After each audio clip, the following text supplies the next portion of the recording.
Purple Daily is daily Vikings entertainment. We just want the Vikings to win a Super Bowl before we die. I will ride with this group. Seriously, man. Please. And away we go. All right. Purple Daily on draft. Combine is over. Love the Combine. 40-yard dash times, 3 cone drills, vertical drills. Old friend Kellen Mond getting handoffs in, throwing to DBs. Did you guys see that? Oh, yeah. Thought it was hilarious. Him and Trace McSorley. I was going to say him and McSorley were both just showing out. That'd be like if, like obviously spring training's going on in baseball. If, like, just some has-been pitchers like, yeah, I'll throw a BP today. I got nothing else to do. I'm not signed yet. I'll gladly throw some batting practice. Good for Kellen Mond getting some Steve work. Palazzolo from PFF throwing batting practice. Oh, yeah. Yeah, I like that. Could also be a legitimate thing. Oh, my God. That'd be awesome. Well, let's get a heavy Combine talk here. So now the Combine is over. One of the big draft benchmarks. We're about 6 weeks away from the draft. And by the way, we only have we talked about this in Purple Daily. I don't know if I filled you guys in, but of course, the draft party that's happening April 25th, we only have 75, 100 tickets left. So there's been a ton of demand and interest for this. We're going to have a little bit more info for VIP tickets in the coming days because those sold out really quickly.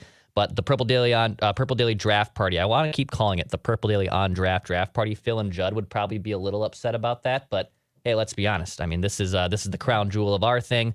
This whole show's built around the draft. Miles and Forno will be at the draft party as well. So April 25th at the Fillmore in Minneapolis, we're gonna have a blast. Can't wait to talk draft and watch that unfold. But Combine, let's just start here. Let's start big winners of the Combine. We were talking off mic. Defensive line might have been a little disappointing. We can kind of get into that in a little bit here. Let's start with winners though. Forno, for you, who was a big winner? You can kind of start anywhere you want. I'll let you have a pick your own adventure here with any offensive or defensive player. Who was a big winner that stood out to you at the NFL Combine? Oh, there were a couple. And you can obviously start with the Texas receivers. Everybody knew Xavier Worthy was fast. It shows up on his game film. He's a former track guy. I think in high school he ran a 10.5, 540. And when you look at some of those things, it's like, okay, he's going to be fast. 100 you meant. Yeah. 10, Sorry, 5, yes, 5, 100. Yeah. How fast is he? And a lot of guys who are really, really track fast will run in the 4.3s. A couple will run in the 4.2s.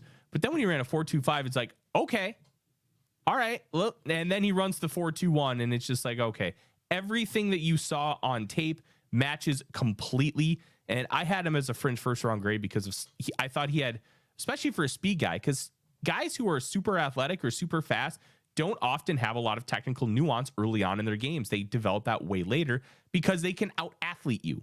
And I thought he had more nuance in his route running than somebody I would expect from with his speed caliber.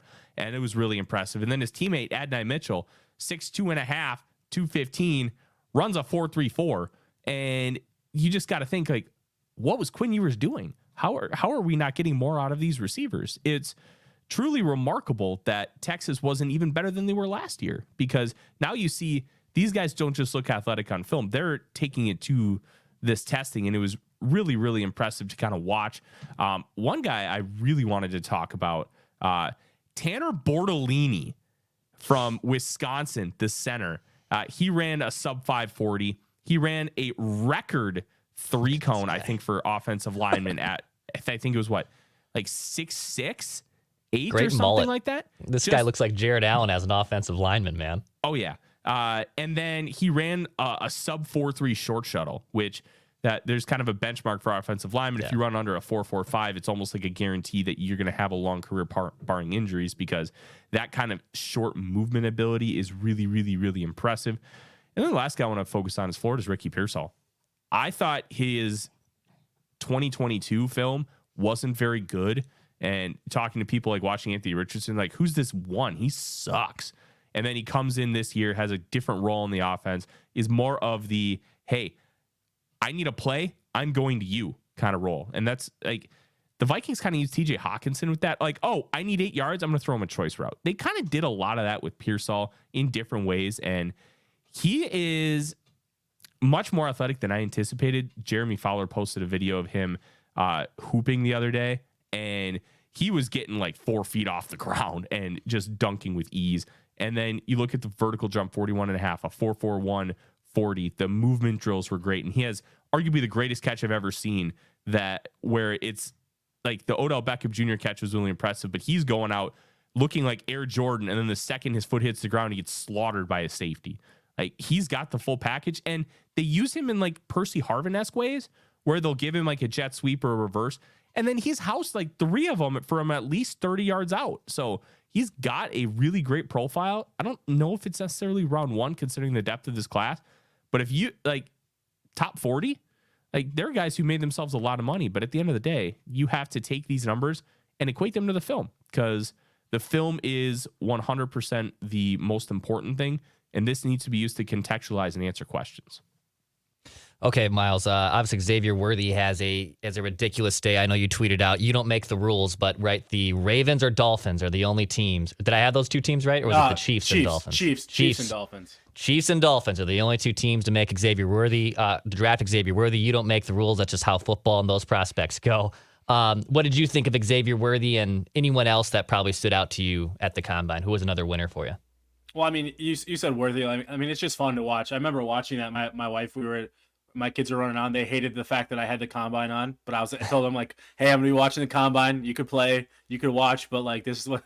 And then when I got excited when Xavier Worthy ran it was considered a 4.22 on the tracker, but obviously it became a 4.21 official. But it was fun to watch. Like I said last week, watching guys that are like you expect to be fast to be even faster. It's just a lot of fun. Like, I love watching that. And I knew the second he ran the 4.22 that he wasn't doing anything the rest of the day. Like, I just knew it. You could just tell, like, when guys do that, they're not doing anything else, because why? And I think Worthy probably should have, just because, like, as a prospect, he's still not, like Forno kind of mentioned, he's like that late first, early day 2 type of prospect. He's not like one of the top tier guys, but hey, if you can break a record, you could probably end the day for you. So I thought that was cool. But I thought the Michigan guys looked good today, over the week, the Combine. Like, and they had, like, I think a record number of players at the Combine, Michigan did, but I just thought, like, Blake Corum, like, JJ McCarthy had some inconsistencies throwing, but like the testing and obviously the velocity, those things, they showed out, and apparently he did well in the interviews.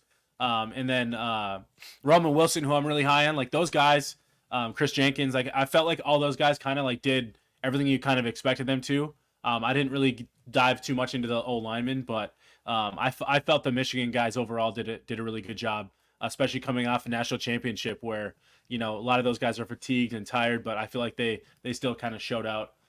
We didn't touch on him, and I haven't done a deep dive into him, but like Isaac Guerrero, I know I think Forno was tweeting about him from Louisville. I haven't watched enough of him. Tape yesterday.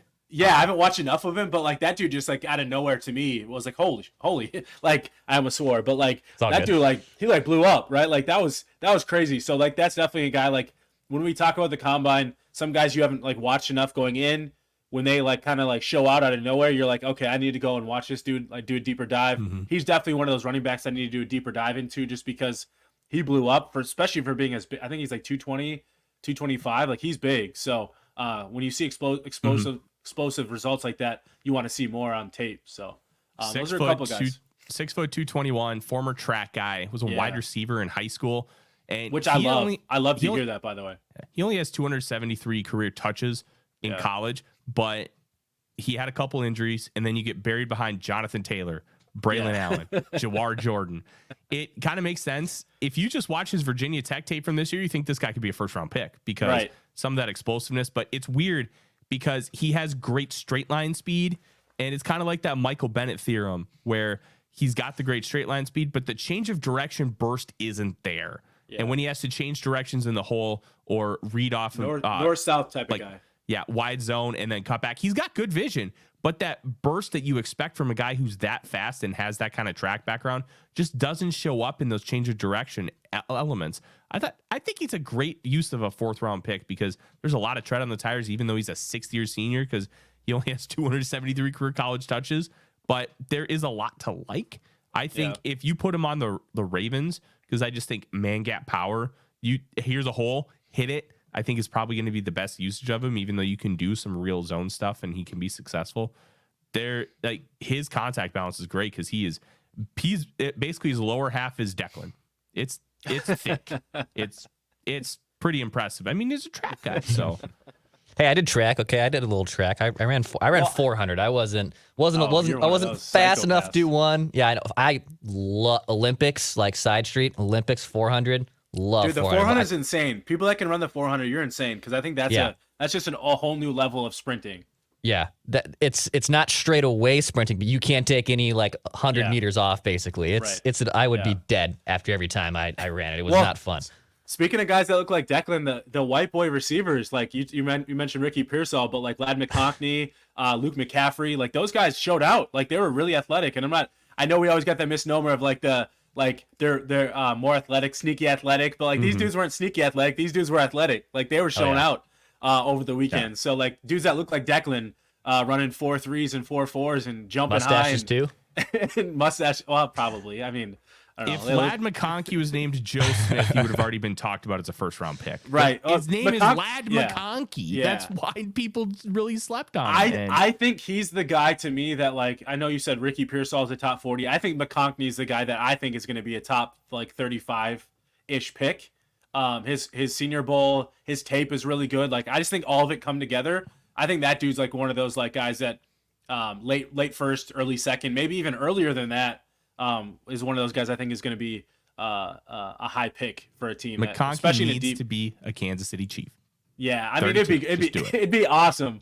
But it wouldn't surprise me if a team like the Ravens wanted to kind of get involved, like somewhere in that like late 20s, wanted to jump the Chiefs for a pick like that. But I thought those guys showed out. And then obviously the edge rushers, Chop Robinson. I know that's your guy, Forno. Oh yeah. Jared Verse, just being as big as he is, and then Dallas Turner was so explosive. Like that dude showed out. Like he's not quite as big as like a Verse and Robinson, but you know, I thought his arms, he's got like not pterodactyl, but like, yeah, like pterodactyl, like long, 34 and 3, almost 34 and a half inch arms, ran a 4.46, jumped 40 and a half. So like that's explosive. Like that dude, obviously on tape is fun to watch, but I know there's like kind of I think these guys competing for that first edge rusher off the board, but I thought those guys all showed out, so that was a lot of fun. And then Max Melton, I mentioned last week, last week. Melton was awesome.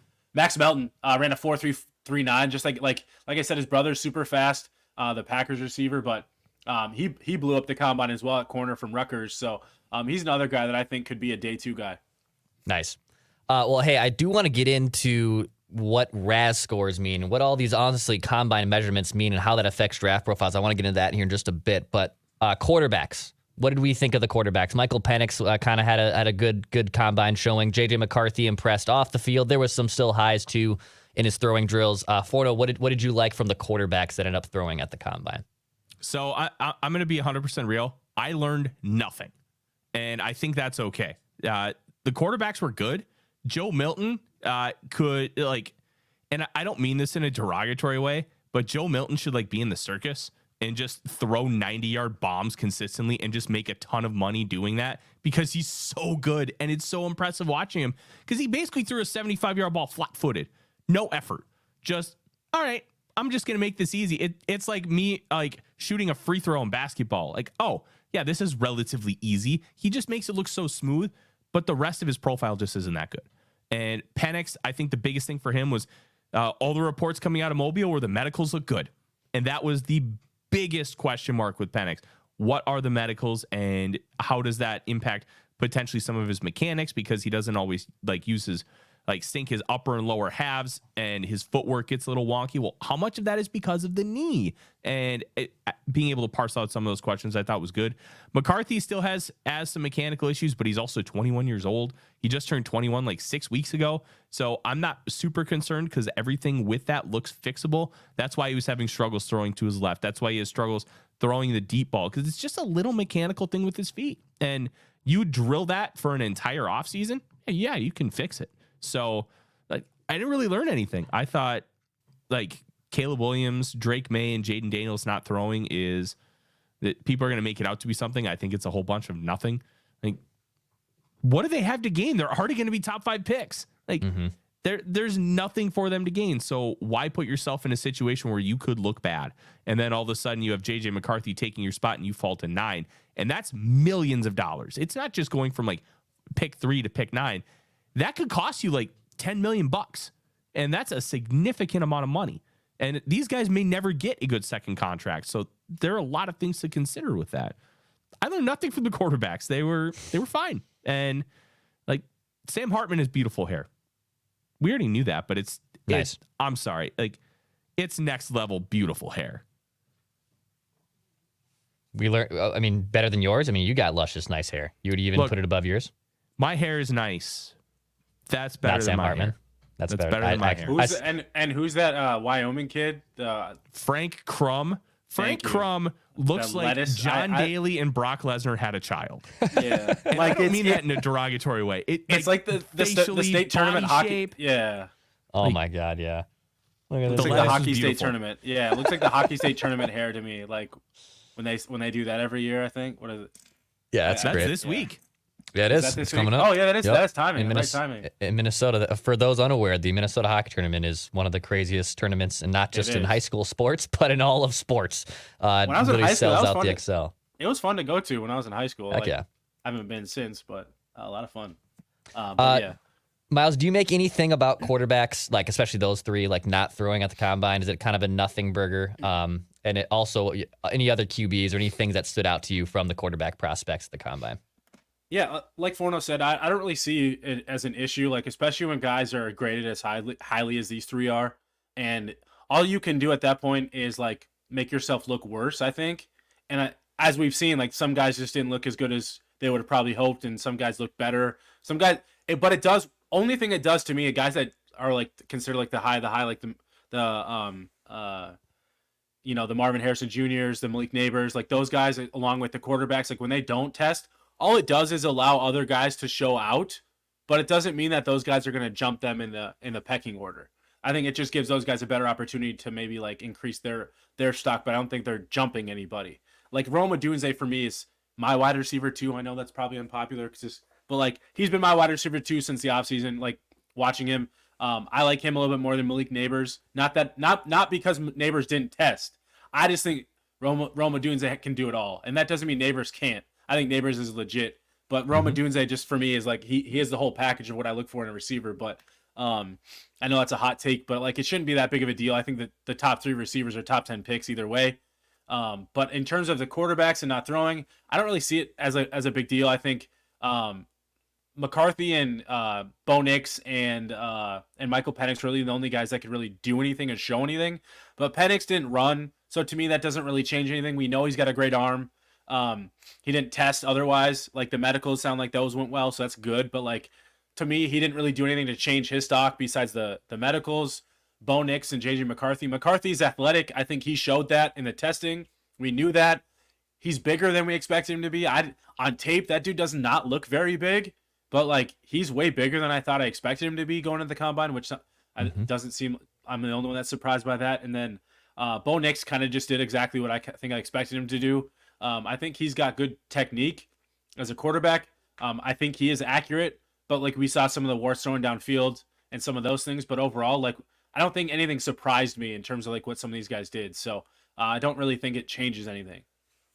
All right, so the defensive line, you guys, we were talking off mic before we hit record, that kind of disappointed you. Now, guys like Chop Robinson, I think like the top guys, right? Those guys performed well, or maybe I'm misspeaking here, but depth-wise, as a class-wise, you guys were a little disappointed. Forno, what were you and who were you maybe disappointed in from the defensive line side at the Combine?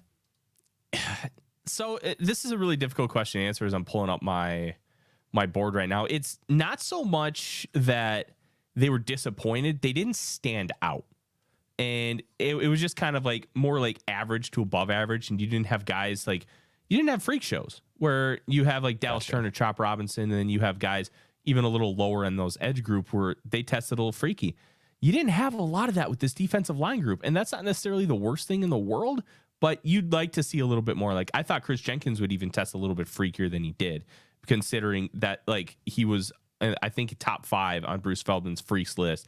And I thought a guy like McKinley Jackson, for his size, being, I think he weighed in at 321 pounds. PFF had him listed at 335.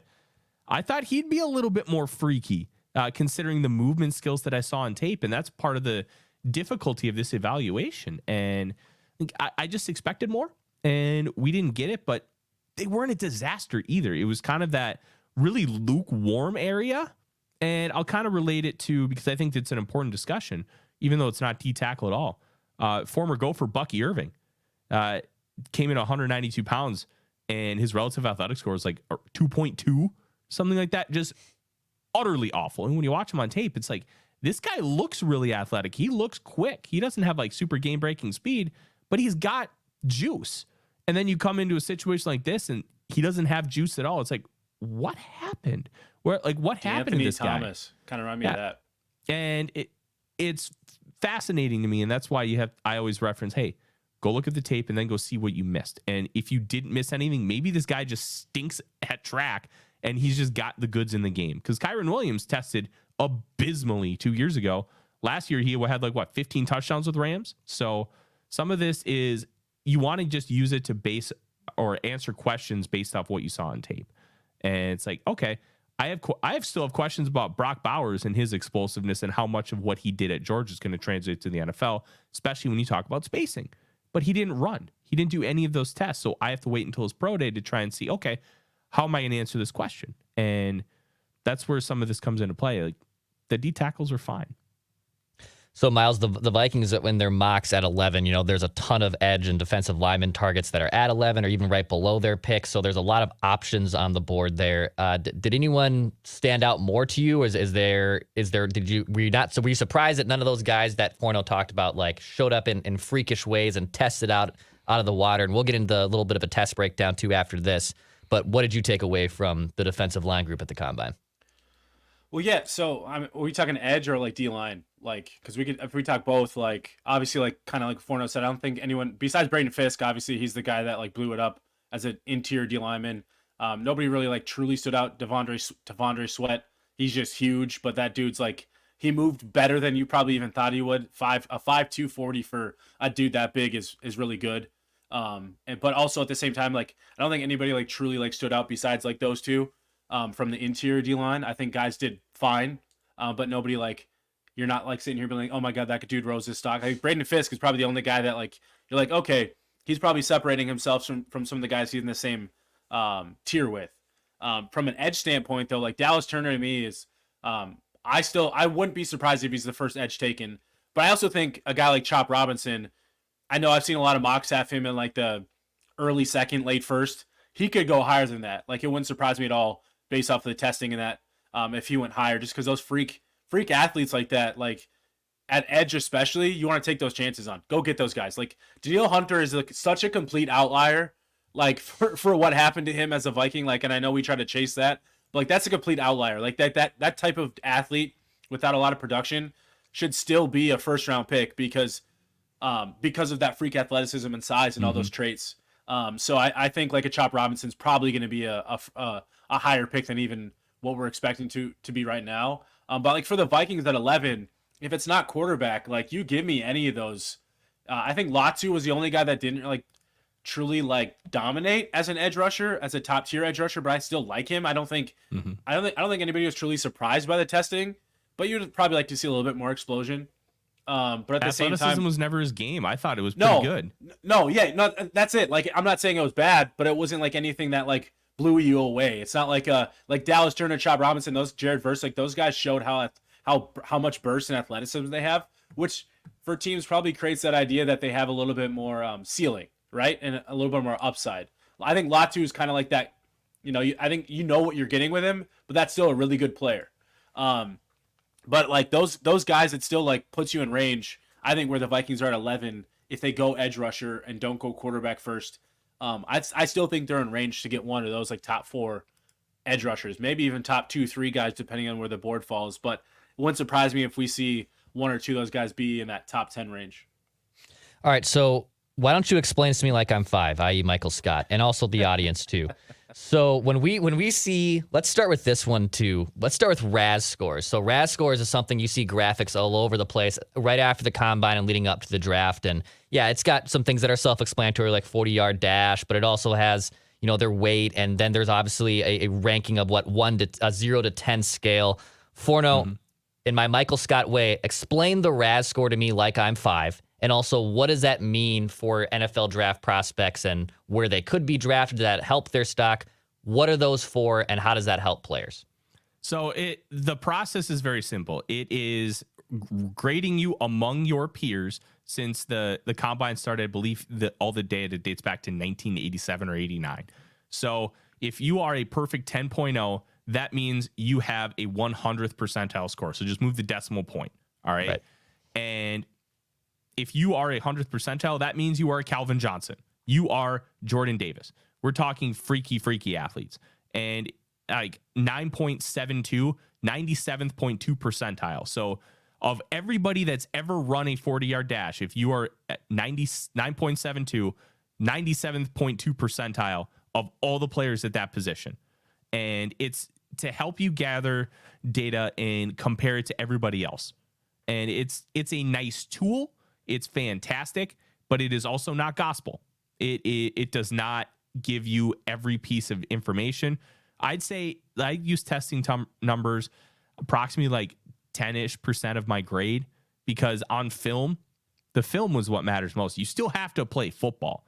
There's a reason why track guys a lot of times don't succeed in the NFL. Like, you'll have guys like, oh, I think I can play, and then they never really make it.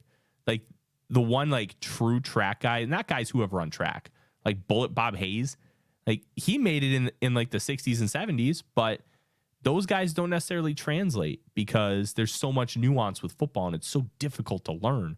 And you have to have so many little things in movements and be able to have like sense things that are coming. And when you pair all that together, that's why I kind of just use relative athletic score as a nice tool. I think Kentley Platt does a fantastic job of updating it, and he's built it so everything is relative based on your peers. And I think that's really important. And if a guy ends up with like Cooper Kupp, I think had a 65th percentile relative athletic score. Well, it didn't necessarily account for some of the things that are the advent of analytics now. GPS tracking. Yeah, he didn't run a fast 40, but you're not going to call him slow when you watch film. He's beating guys deep. Remember that divisional playoff game against the Bucks where he absolutely torched Antoine Winfield Jr. deep, and Winfield ran like a fringe 4.4 40. He's fast. Well, game speed matters too, and that's why it's another piece to the puzzle. And it's a good piece, but it isn't gospel. So, Miles, when you look at those RAS scores and also just all the combine measurements that they do, is there one that really like stands out? Yeah, I mean, freak athletes is awesome, and know that's going to translate to more success. But are there certain figures that you tend to look at that kind of help stand out for prospects? I'm also aware that, an offensive lineman not running a quick 40-yard dash time is going to be the best thing that helps him, and everything is a little different. But what type of things do you look for when you see these athletic grades and these RAS scores and all that information and results come out? Yeah, I think for key positions like offensive line, D-line, and running backs, is like those three, for me, the 10-yard split. The 40-yard, it's nice. Like, it's nice if you can run but like that 10-yard split for those guys is so important because they hit those top tier numbers. That, like, especially O-line and D-line, they're working within that space, like that, 5 to 10 yard space. So if they're explosive in those ranges, that's more important to me than their long speed, because they're not expected to be running 20, 30, 40 yards on any given play. It's nice if they can have that long speed, but I don't think it's a necessity. I think it's that 10-yard split is really important, though. How fast are they off the ball? Especially, and running back can kind of fit in there too. And then I look at other positions like edge rusher, wide receiver, corner. I think the 3-cone and the 20-yard shuttle is really important. That change of direction speed, that ability to get in and out of breaks, those types of things is really important. That bend, those things are really important. Yes, you want all these guys, you want to be fast, long speed, but it doesn't equate to everything you do on the field as well. You're not always running 40 yards on every single play. So if you can be quick, if you can have that like change of direction, I think that stuff's as important as a pure 40-yard dash. So maybe even more important, especially for wide receiver for me. Especially the way the NFL is. You have your deep speed guys, you have those guys, but there's a role for all types of different receivers in the NFL. Not everybody's a 4-4, 4-3 type of guy. And like a Keenan Allen's a great example. Obviously my favorite player. I'm sure if anybody follows me, they know how big of a Keenan Allen fan I am. That dude's 40 doesn't matter, just because that dude is so quick and so explosive in the short and intermediate that he can win in so many different ways. Like Cooper Kupp we talked about as well. Like you don't have to be a blazing fast guy, but if you have that change of direction and those abilities like that, I think it works as well, and it can translate to the next level. Anything else from the Combine that stood out to you, Forno?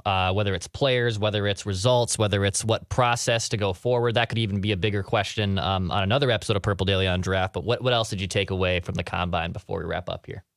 Two things. Kevin O'Connell did join the broadcast on Saturday, and he talked about Kirk Cousins, and everything seemed to be past tense, kind of like they kind of know he's leaving. That was just kind of my read on it. But it was really interesting that he directly alluded to people tampering with Kirk Cousins, which is kind of funny because it's like the worst kept secret that everybody tampers in the National Football League. So don't expect any kind of real investigation because everybody does it. And nobody's really going to call anybody out at the Combine because they know they're just going to be hypocritical.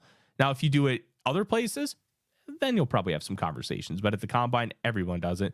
And two, look, if the Vikings can't get a quarterback, and let's say they end up re-signing Kirk Cousins, I will not fault them if they take a wide receiver at 11 or 42 and just say, screw it, let's just go all out and let's make this happen. Would it be the smartest decision? That's a very good discussion point, and that's something we could potentially talk about. I've talked about on my show. But this wide receiver class is nuts, and if you have multiple good pass catchers, and especially for this year, you're probably not going to have TJ Hawkinson for at least half the year, maybe not at all. So it's a good stopgap. Plus, it's good team building by having multiple guys because you need 3, 4, 5 targets in modern NFL to really be successful. Miles, what did you make of KOC's comments? And, basically not admitting that there's tampering going on and just that Kirk has all options open, which, we all kind of already knew too before he took the mic and said that. But what did you make of Kevin O'Connell's comments about Kirk? Well, I thought going into the week when we first heard KOC, his tone was like super excited, and he was really optimistic. Obviously, that was probably before they had true like negotiation discussions with Kirk at the Combine at Indy. But that conversation on Saturday was a lot different. Or like that, the way he sounded was a lot different than going into the Combine, and that to me kind of says maybe he's not as confident as he might have been going into the week where things stand, and what he's hearing from other teams and their interest in Kirk. And what they might be willing to pay him might be a little bit stronger, obviously stronger than what the Vikings are. Otherwise, I think the Vikings would have already extended him. So I think that was one of the big things for me. But also, like what Forno was saying about tampering, I laughed because I think I quote-tweeted Forno in that because I'm like, everybody does it. Like, So it's funny that he's mentioning it as if like he's upset about it, like he wasn't doing the same thing down in Indy. So that's why I thought it was really funny. But yeah, I don't think it changed anything. All teams do it. But I think that's fun. I think getting to hear what all the rumors coming out of Indy, it's truly the start of the offseason for the NFL new league year starting next week. It just kind of really gives you a little bit more insight on what teams have interest in. So I think it just kind of shows that the Vikings are bracing themselves to be without Kirk Cousins a little bit more than I think we thought even just a couple weeks ago.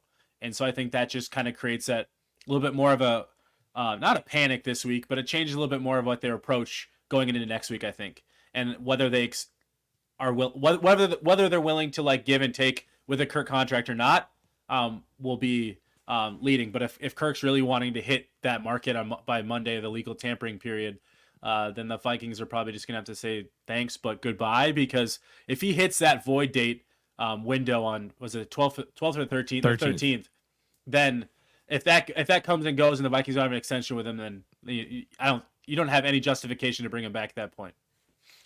Yeah, it's going to be a wild next week on obviously for the NFL with free agency and everything. We'll be ready to break that down as well. So plenty of great stuff to get to on Purple Daily here. Another episode coming at you with Mackie Judd and myself as well later today.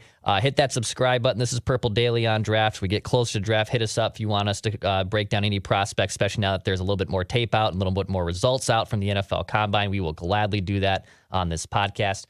Hit the subscribe button. Daily Vikings Entertainment. This is Purple Daily on Draft.